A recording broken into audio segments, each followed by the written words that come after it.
Honourable to speak to the bill, the Honourable Associate Minister of Finance. Thank you very much, Mr. Speaker. It's an honour to stand up today and speak to Bill 12, the Fiscal Management Act. Mr. Speaker, this is something that has been a passion of mine probably since I was elected back in 2008 to represent what was then called the riding of Calgary North Hill, but now Calgary Klein. You know, it's been a journey, Mr. Speaker. It's been an interesting one, one where I've learned a lot, Mr. Speaker, but one where I feel like I've been able to contribute to the public debate and contribute to what we have on the floor before this legislature today. In fact, I know that the member for Airdrie mentioned how passionate he was about these issues, and in fact, you know, I remember just a few years ago when him and a few other members of the government caucus decided to make the long-term fiscal sustainability of this province a broader issue. And I could tell you, Mr. Speaker, what motivated me in doing so was just my concern that as a province we were moving from budget to budget without any long-term vision, any long-term plan about how we're prudently going to manage our finances, not just for today, but for future generations. And that's our challenge as government. And what we're really talking about here is how do we meet the needs of today's society? And there are needs, there's no doubt.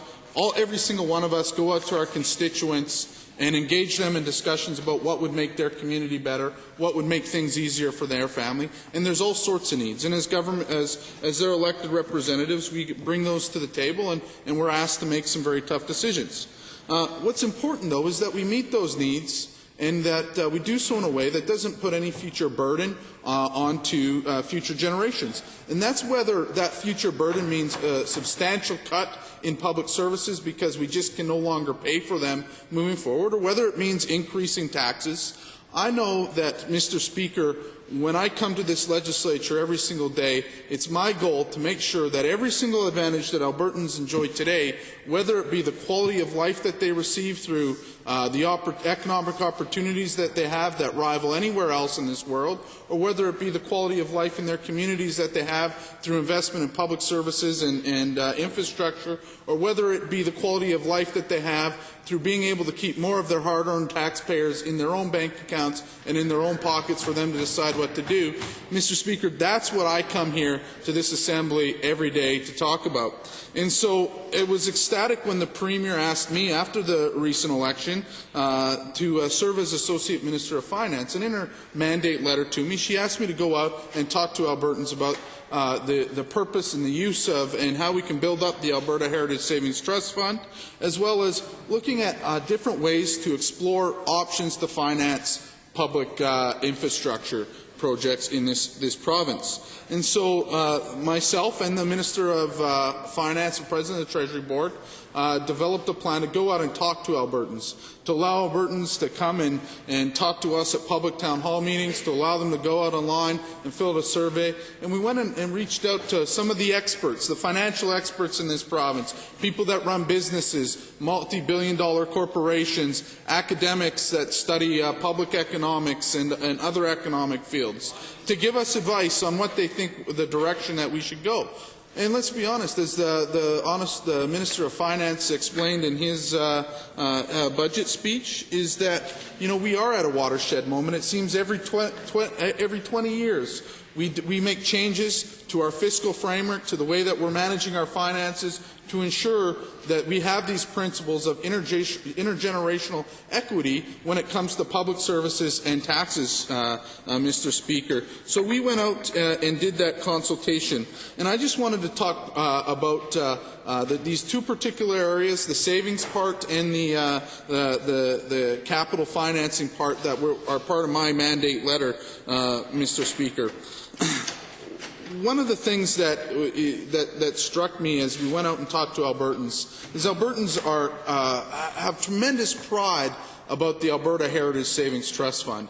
And there might not be the greatest understanding about what that fund is used for or what it should be used for, but I could tell you what, Mr. Speaker, Albertans have pride that we have it, and they want the government to continue to invest into it. And that's what we're going to do with this legislation. The reason is, and this was unanimous, is they want to make sure that, again, the benefits that we enjoy today as a province, we can pass those on to future generations. That intergenerational transfer of benefits is very, very important. Mr. Speaker, this, again, it has to do with the public services, the fairness around that and how we can pass on the high-quality public services and infrastructure that we enjoy today, the tax advantage that we enjoy today, and the economic opportunities that we enjoy today, Mr. Speaker. So the other thing that they talked about when we asked them about our savings is they were very grateful about the sustainability fund. They were grateful that it was put in place. It definitely saved us from the downturn, the economic downturn in 2008 and 2009, and having to drastically cut public services as a result.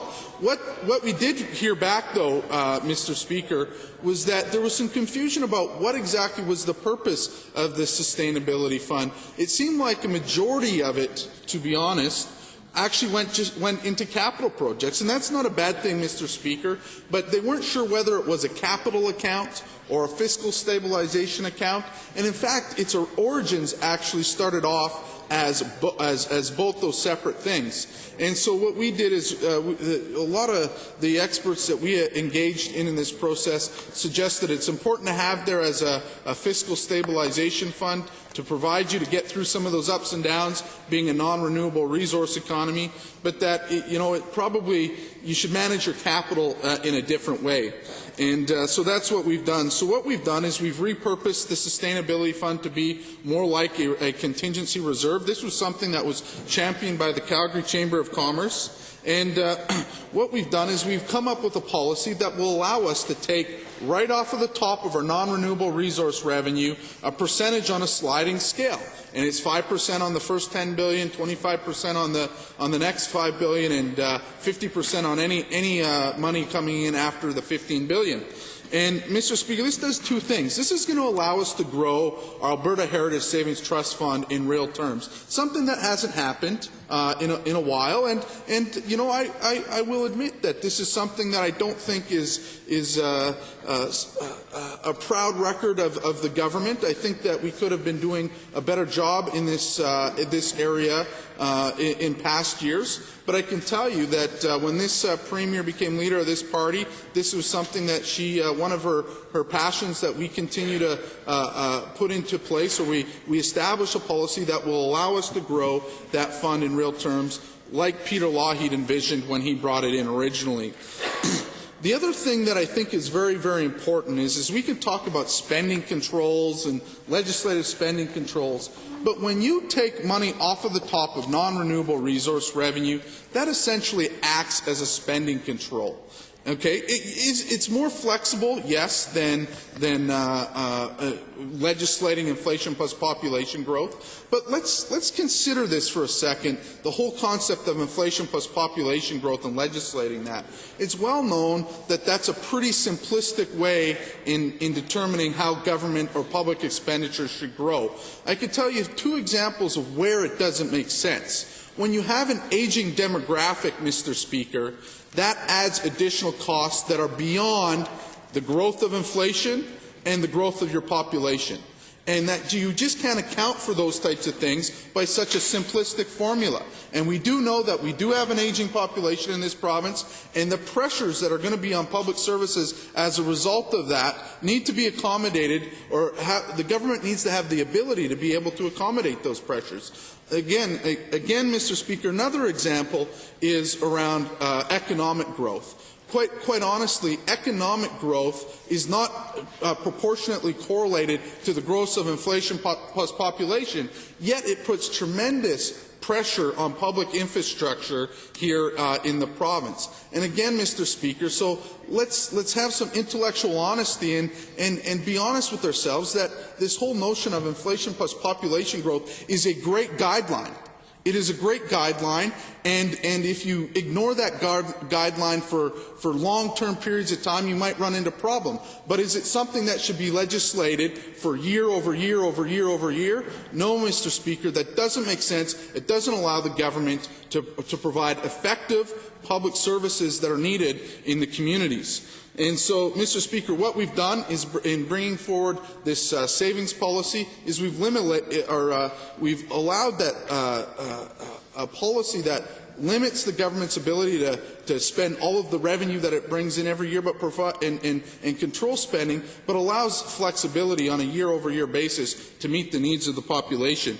Now, the second piece that around debt financing for capital, I will admit that, back in, 7, 8 years ago, I was probably one of the ones standing up right beside Ralph Klein when he put out the debt in full number.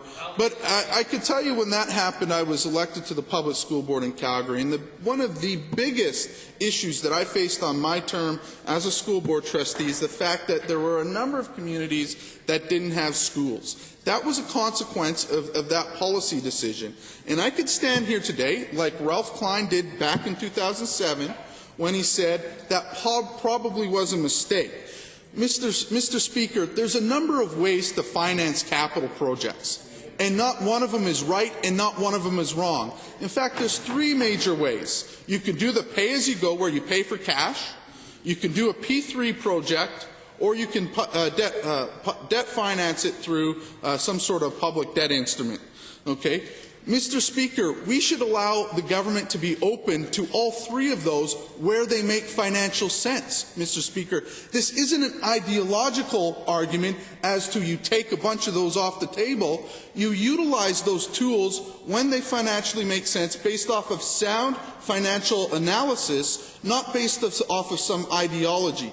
Mr. Speaker, when we went out and talked to experts, economists, academia, it was almost unanimous that they said this, Mr. Speaker. I could go back to the conversations we had in the town hall in Medicine Hat, and I know the member for Medicine Hat is not here right now, but sorry, Mr. Speaker, he's here, but he would be able to verify that when we asked the question in the town hall whether government should not debt finance, it was unanimous. The over 25 people that decided to come up to that town hall decided to say, but so the point is there was no one that showed up, no one showed up when the minister and I went out to ask to tell us that we should not be doing this. The point is, Mr. Speaker, is guess what? There might be years in the future where we decide not to debt finance capital projects because it financially does not make sense to do it. You have to do the analysis. The fact is when you say that you're going to pay as you go on debt financing capital projects, you need to consider one of the things that we haven't done in this province in a long, long time, and that's the opportunity cost of what you could do with that cash asset that you would be paying for that. We've never done that analysis on this, and any economist, and I know the leader of the official opposition has an economic background, you would do that analysis before you make that decision. And Mr. Speaker, all we're doing with changing this legislation is allowing the government the flexibility to make sound financial management decisions that will allow us to manage our cash and physical assets to the best financial ability of the government. Not only that, there's all sorts of risks associated.